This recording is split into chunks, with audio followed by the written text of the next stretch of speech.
Everyone said Ethan and I were the perfect couple, a model of love and success in high society. Only I knew he was secretly keeping a dancer as his mistress. I covered for him, pleaded on his behalf, like a parasitic vine that couldn't live without Ethan. Until one night, Ethan saw me in a nightclub, full makeup, big curls, wearing a miniskirt, passionately kissing another man. The dancer Ethan was keeping got pregnant. I don't know where she got the audacity from, but she went straight to Ethan's parents, demanding a proper title for herself. Ethan's father immediately summoned Ethan and gave him a harsh scolding. And me? I waited in my car outside the old mansion and watched Ethan walk her out. Sitting in my car, I overheard their conversation through the cracked window meant for ventilation. "Honey, I just want our child to have a legitimate identity. I know what it's like to be called a bastard. I don't want our baby to suffer that." Perfect sobbing, eyes red from crying, such a fragile, helpless little white flower. Even I felt a pang of sympathy watching her. No wonder Ethan, who'd played the field for years, finally fell for her. I saw Ethan pull her into his arms, gently patting her back, speaking in a soft, indulgent tone I hadn't heard in years. "If you cry too much, the baby will come out all wrinkled. Don't cry, okay?" I didn't want to watch any longer. I pressed the horn, startling the little dancer. She tugged at Ethan's jacket and whispered something to him. I rolled down the window. Ethan looked at me awkwardly. I shrugged innocently. "Mom called me to pick you up and bring you back to the villa at Chupin. Chupin Manor, our marital home, long abandoned. There's a dashcam in this car, installed by Mom." I smiled warmly at the little white flower. "She can't come." But I ordered her a ride. What Ethan didn't know was that people living near the old mansion were all wealthy. No one would accept a rideshare order from that area. Our home was on an island in the center of the lake at Chupin. The underground level of the island was a garage, packed with luxury cars, several of which were mine. But I deliberately chose this car. The house was clean, the cleaning lady still came weekly. I leaned on the couch, watching Ethan loosen his tie. I mimicked the little dancer's delicate voice, playfully, "Honey, about her pregnancy, what's going on?" Even after marriage, I rarely called Ethan honey. He froze and looked down at me. "Sorry. It was my negligence." He didn't say a word about what should be done with that unborn child. I suddenly grew tired of this constant tug-of-war. Weariness crept into my eyes. I was about to speak, but a phone call interrupted me. "Ethan, the car Serena ordered hasn't come yet." "I'm so cold," sob. He had accidentally turned on the speakerphone. As her soft sobs filled the room, he looked toward me. I picked up my phone and tapped it a few times, looking as innocent as ever. "Oops, I didn't realize no one would take that order from that area. Maybe you should go pick her up? I'll tell Mom you had to go to the office." He didn't return until midday on the third day. I opened my eyes only when I heard the door close, still groggy.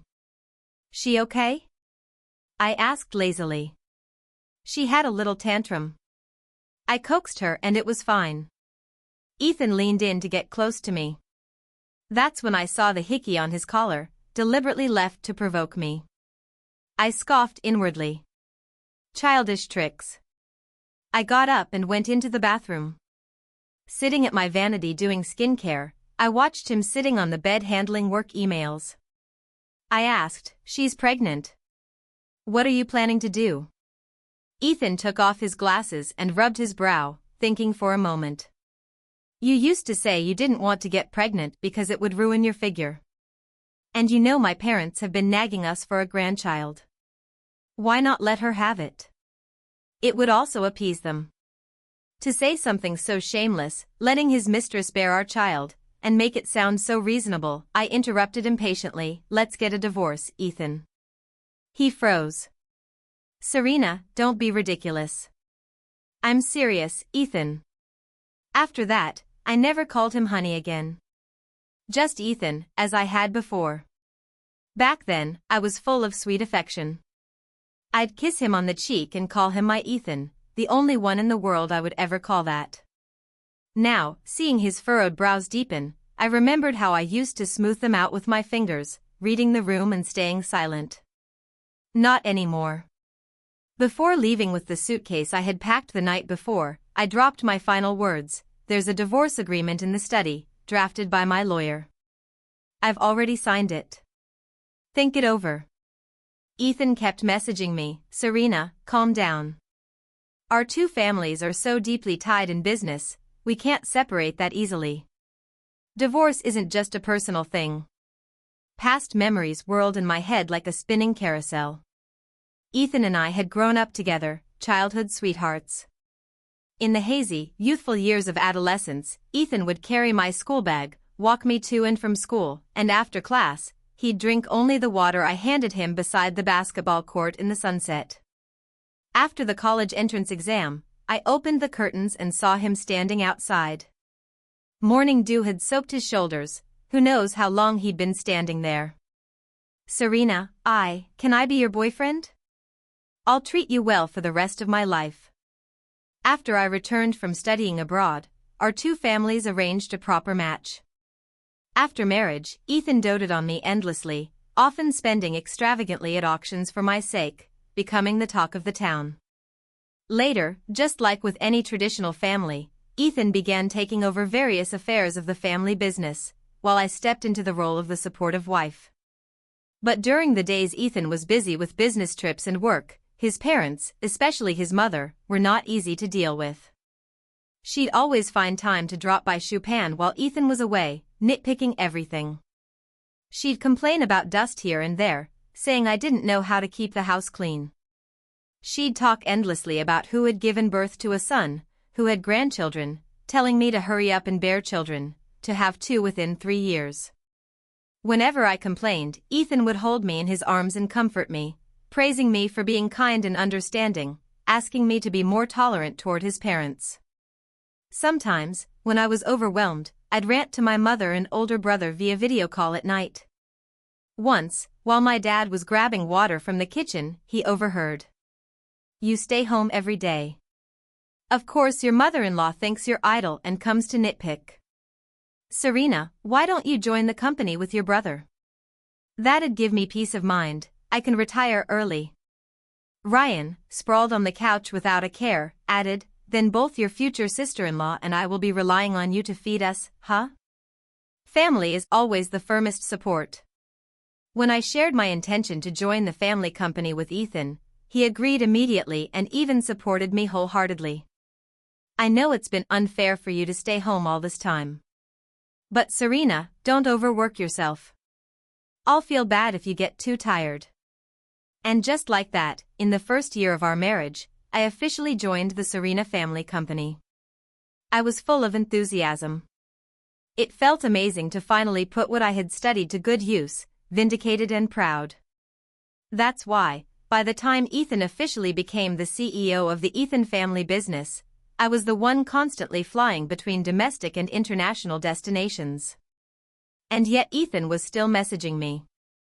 "Serena, I promise, what happened with Lila won't happen again." When did it all start to fall apart? At one point, our company was in the middle of a crucial overseas expansion. I was frequently flying with the team.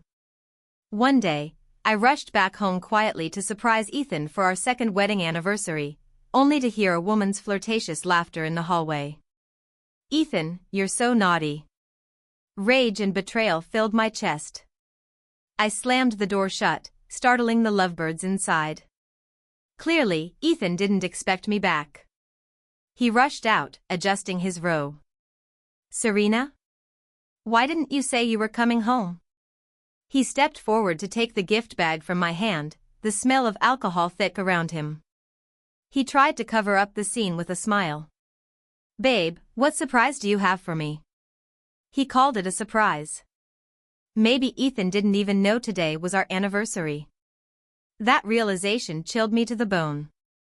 I took a deep breath, trying to steady myself, and said with a smile, "I went to Germany for a business trip and made a detour to Switzerland to get this pair of Audemars Piguet watches, a gift for our anniversary." I didn't miss the flicker of shock in Ethan's eyes. He'd forgotten our anniversary. Otherwise, why hadn't I received a single message from him all day? When I stopped immersing myself in illusions of love and devotion, all the clues I had ignored before came rushing back like an avalanche. Lila came out too. She rubbed her sleepy eyes and coyly called, "Ethan." But seeing me, she quickly corrected herself. "Ethan, Serena, good evening." She hadn't come out when I slammed the door, and she'd played deaf when Ethan ran to greet me. I ignored her, pulling out the exquisitely packaged box from the bag. Inside were 2 watches, the diamond-encrusted faces painstakingly crafted over a year, shimmering under the warm lights of night.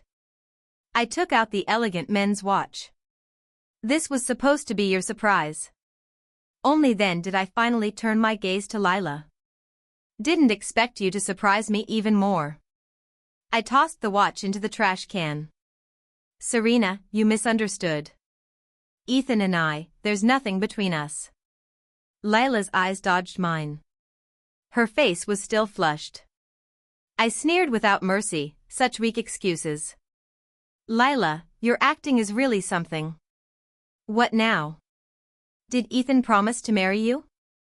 Can't wait for me to divorce him, huh?" Ethan finally reacted. He rubbed his temples and frowned. "Serena, it's not what you think. There was a dinner tonight. I threw up in the car. Lila just happened to help me clean up." I crossed my arms and let out a cold laugh. "You have a whole team of secretaries, and she's the only woman you brought? You knew it was a drinking event and still only brought her? Did she need to undress you and take care of you too?" Fueled by alcohol, Ethan lost his patience and interrupted me harshly. "She's more considerate than you ever are." He stood tall, towering over me, the alcohol making him bold as he launched into criticism. "You just send a few texts on WeChat every day. Do you really care at all?" He grabbed a nearby waiter, veins bulging on his arms. "Get your manager. Now." I glanced back at Lucas, who stood between us protectively, looking at me for direction. I reached up and smoothed the collar I had just wrinkled. "Ethan," I said calmly, "are you here to get a divorce or to cause a scene?" His eyes were wide with disbelief. He probably thought I was just throwing a tantrum, waiting for him to come and coax me home. "Serena," Ethan said, "I know you brought someone here just to provoke me. As long as you come back with me, I'll pretend none of this ever happened today." I let out a cold laugh. "Go back with you? To keep playing the dutiful daughter-in-law to your family? Or to help your mistress through her postpartum recovery?" I looked at Ethan, who had clearly grown complacent after years of being pampered as a CEO. Gone was the sharp, elite image from before. "You want me back? Fine. Get her to abort the child, cut off all contact, and then we'll talk." Ethan frowned. "Serena, Lila will never be a threat to your position. I promise she won't show her face again."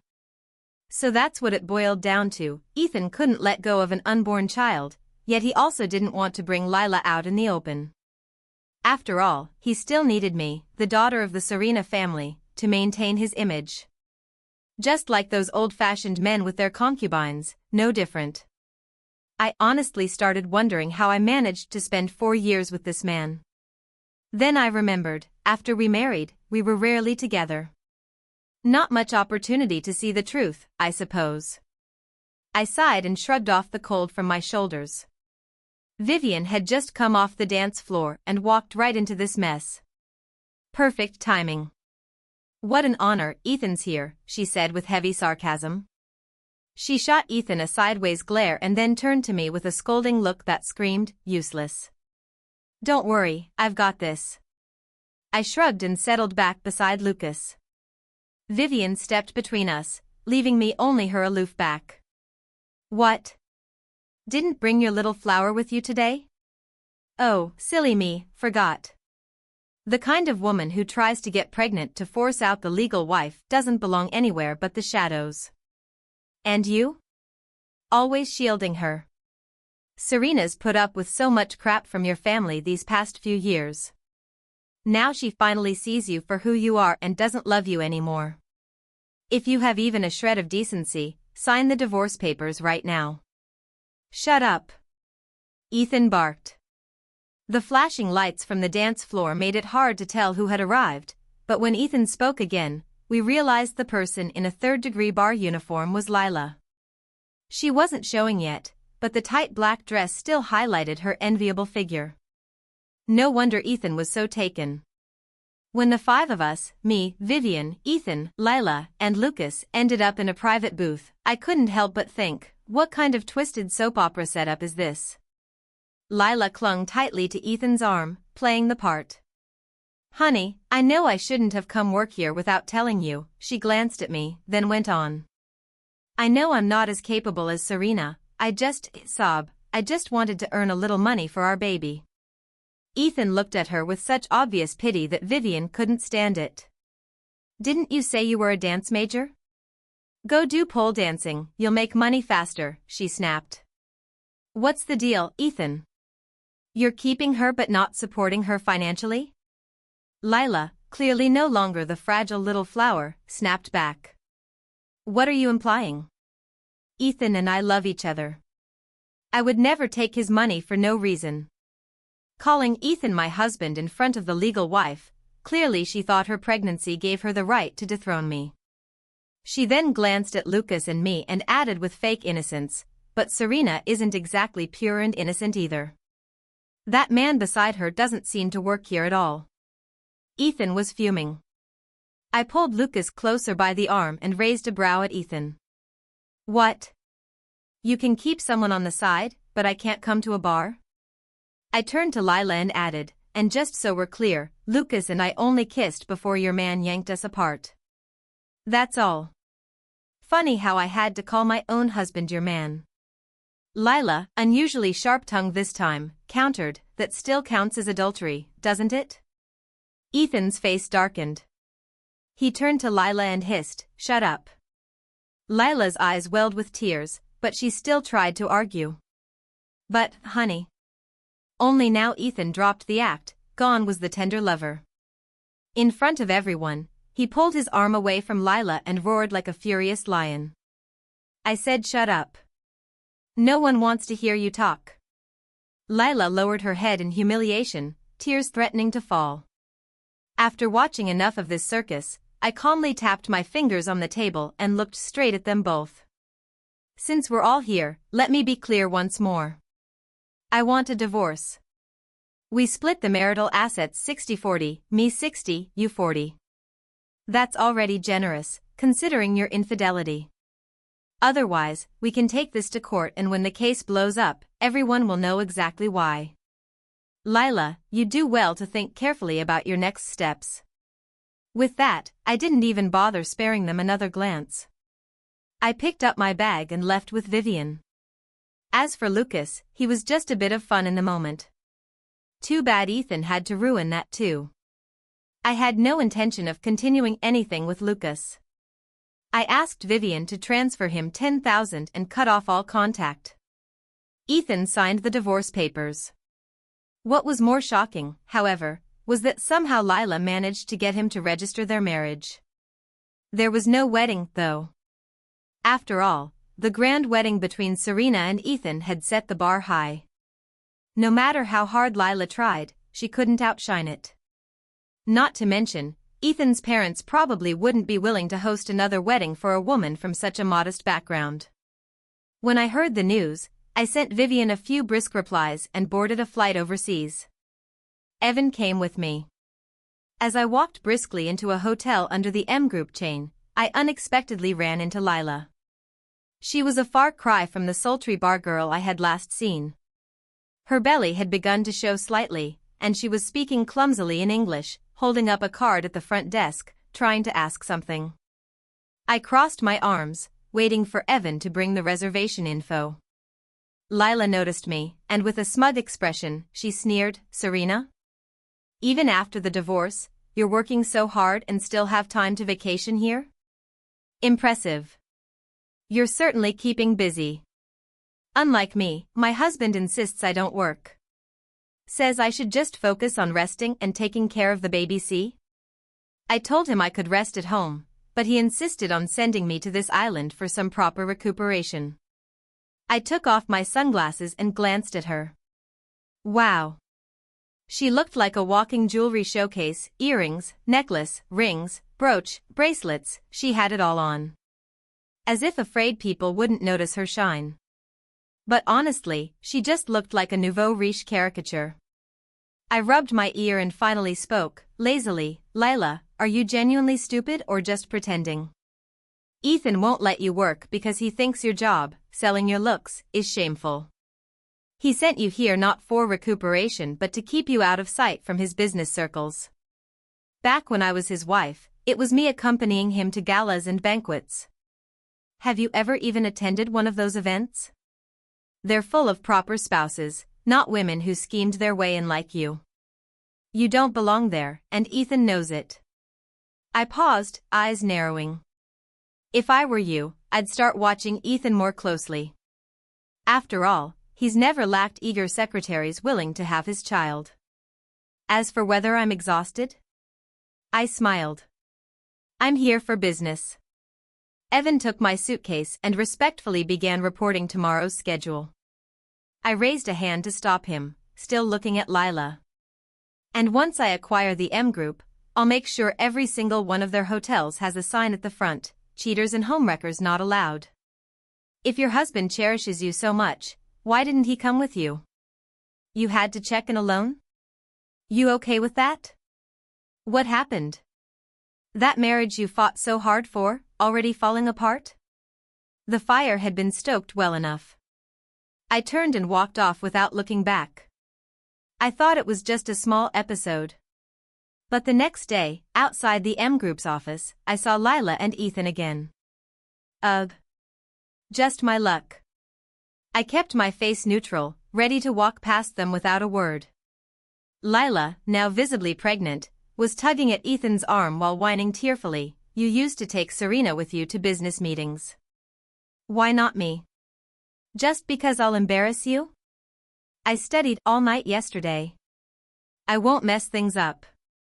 Ethan and I had once been deeply tied by both family and business, our industries overlapped significantly, and during our marriage, everyone assumed we were a permanent alliance. Our respective ventures had expanded based on that assumption. Now, our careers were still entangled. Once partners, Ethan and I now stood on opposite sides. I merely gave a small nod and walked past him without a word. Behind me, Ethan stood frozen for a few seconds, watching me leave. Lila's voice became shriller, more agitated. Do pregnancy hormones turn women into this? I thought idly. I had underestimated Lila. When I stepped into the meeting room, I saw her again. She gave me a smug smile. When Blake arrived, Lila rushed ahead of everyone else to introduce herself as Ethan's sister-in-law. What is this, a marketplace scramble for cabbages? Ethan forced a smile, apologized to the group, and said, "My wife doesn't really understand etiquette, please excuse her." Several familiar executives from other companies glanced over at me, clearly watching for a reaction. I kept my expression neutral, lips curved slightly, saying nothing. After several rounds of filtering, only my company and Ethan's made it to the final bidding. That day was a scheduled break, so I wandered around the hotel organized by the host. From afar, I spotted Ethan chatting and laughing with another woman. Hidden by the scenery, I watched from a distance for a while before deciding to head back. Just as I turned, I saw Lila storming past me. Apparently, she saw it too. She grabbed a glass of water from a nearby table and threw it in the woman's face. In the quiet, open space, her furious voice rang out, "Well, no wonder I couldn't find you, turns out you're here having a secret rendezvous." Lila snapped, "Ethan, you really are the worst. I just got pregnant and you're already cheating? How am I any different from Serena now?" Ethan stomped his foot in frustration, wishing he could just cover Lila's mouth. The woman who had been splashed calmly called for a towel to clean herself and said only one thing before leaving, "Ethan, maybe handle your domestic mess first, then we'll talk." In the end, it was Serena's company that won the bid. It turned out that the woman who got splashed that day was Isabella, the wife of the head of the M Group. Isabella, originally Chinese, was the driving force behind this bid as the M Group sought to incorporate Chinese elements to expand their market in China. As a result, both Serena and Ethan's companies made it to the final round. Ethan had found out this inside information early on and arranged a private meeting with Isabella through back channels. Confident and secretive, he told Lila nothing. Combined with the provocation I'd planted that day, Lila's suspicion and sensitivity were inevitable. So she followed Ethan, convinced she'd caught him cheating again, and stormed into the hotel. In doing so, Lila ruined Ethan's carefully planned private meeting. Overwhelmed by emotion, she even blurted out that Ethan had cheated on her with me while they were still married, instantly obliterating any goodwill Isabella, a fellow wife, might have had for them. Lila's hysterics and unfiltered words also inadvertently exposed that Serena, one of the bidders, was the other woman in question. At least, that was the story as the public tells it. In reality, the person behind the winning bid had actually been invited to the M family's celebration party by none other than the supposedly righteous Isabella herself.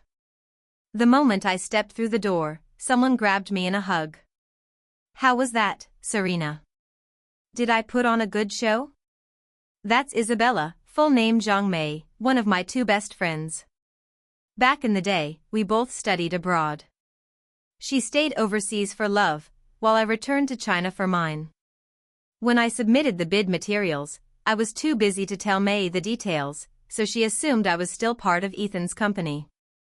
It was only when we ran into each other at the airport and I explained that she realized Serena and Ethan would be rivals in the bidding process.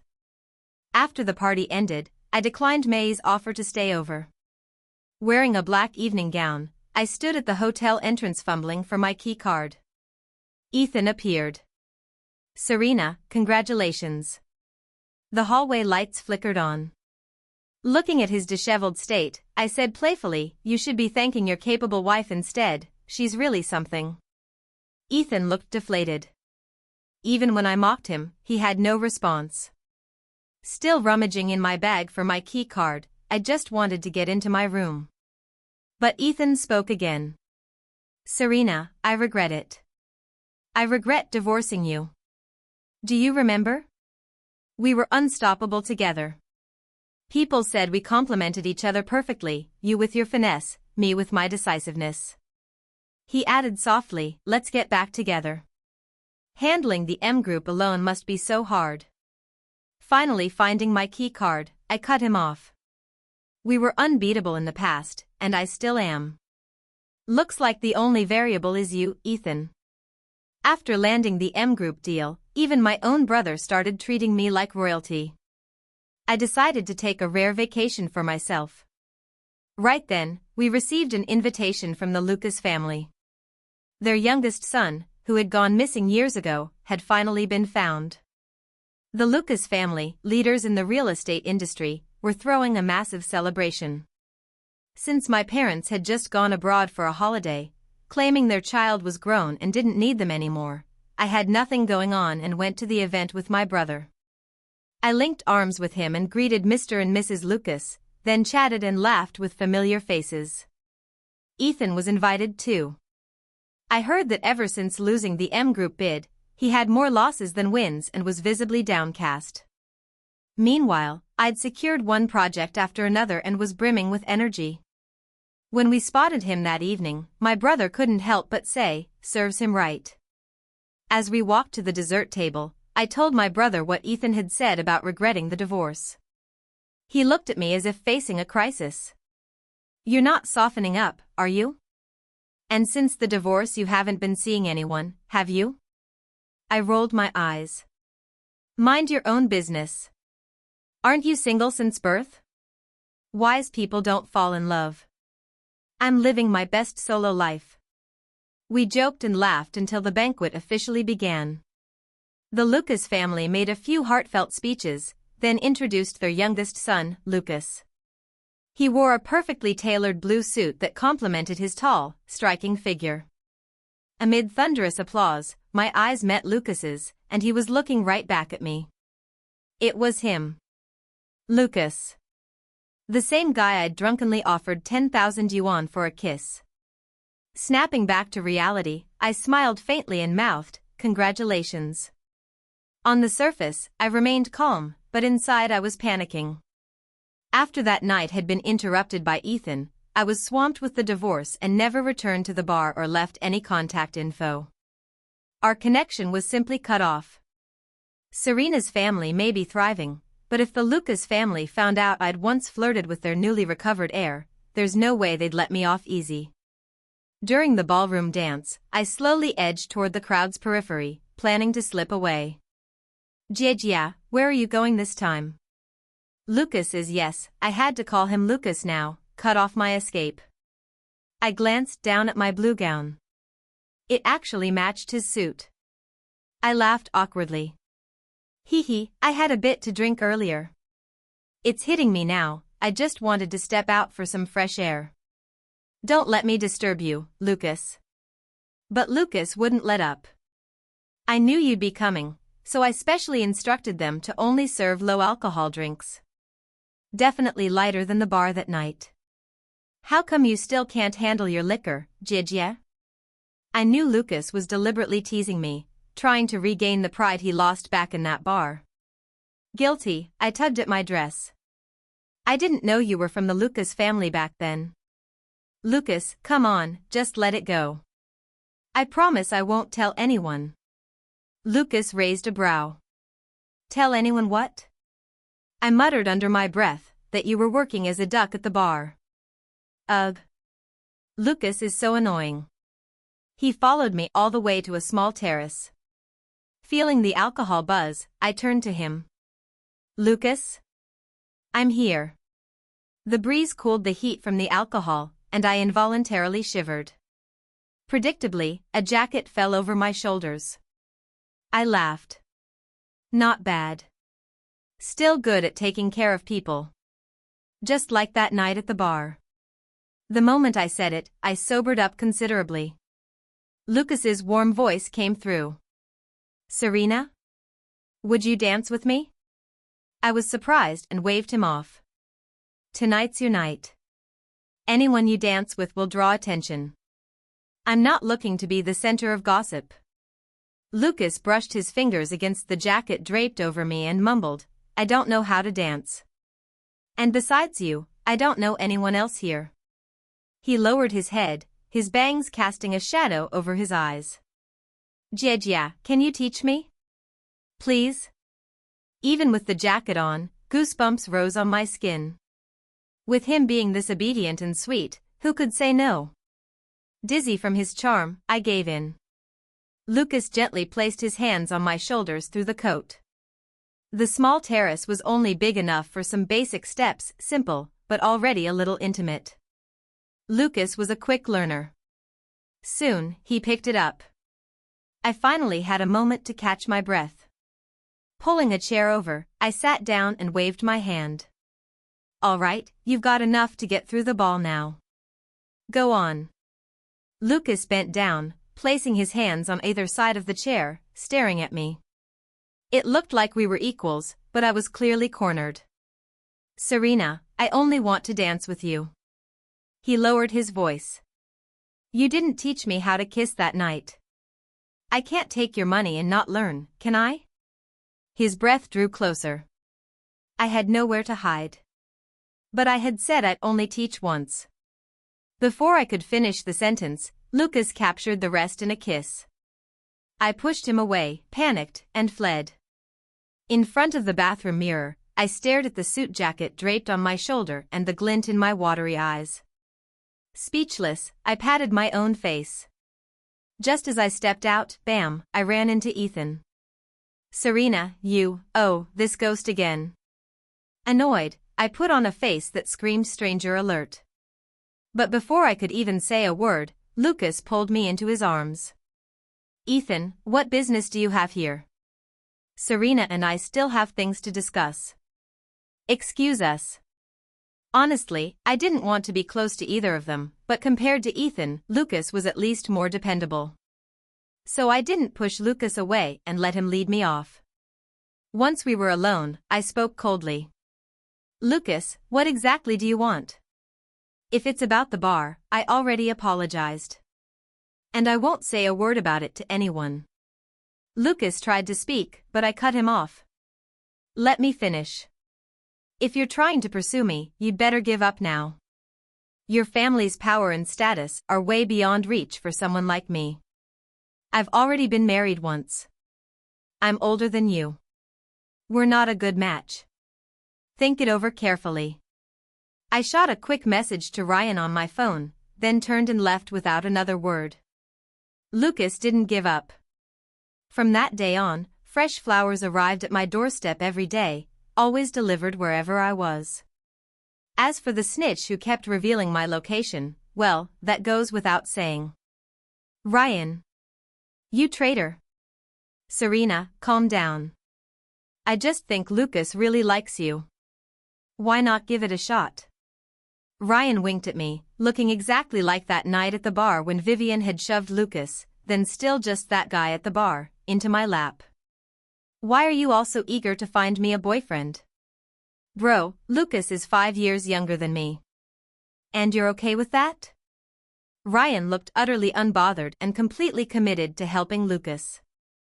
Furious, I called my parents overseas to complain. But after hearing me out, my dad just chuckled and said he agreed with Ryan. Serena, you're the youngest in the family. Why are you the most old-fashioned? As long as being together relaxes you, what does age matter? Your dad's right, Mom chimed in. Tell me honestly, do you feel relaxed around that Lucas boy? I paused. Come to think of it, I do feel pretty relaxed. So relaxed that every time we meet, we end up kissing. The first winter after my divorce, I handed all my work to Ryan and flew to Hawaii for some sun. A shadow blocked my sun. Jejia, can you teach me how to swim? Only once, okay?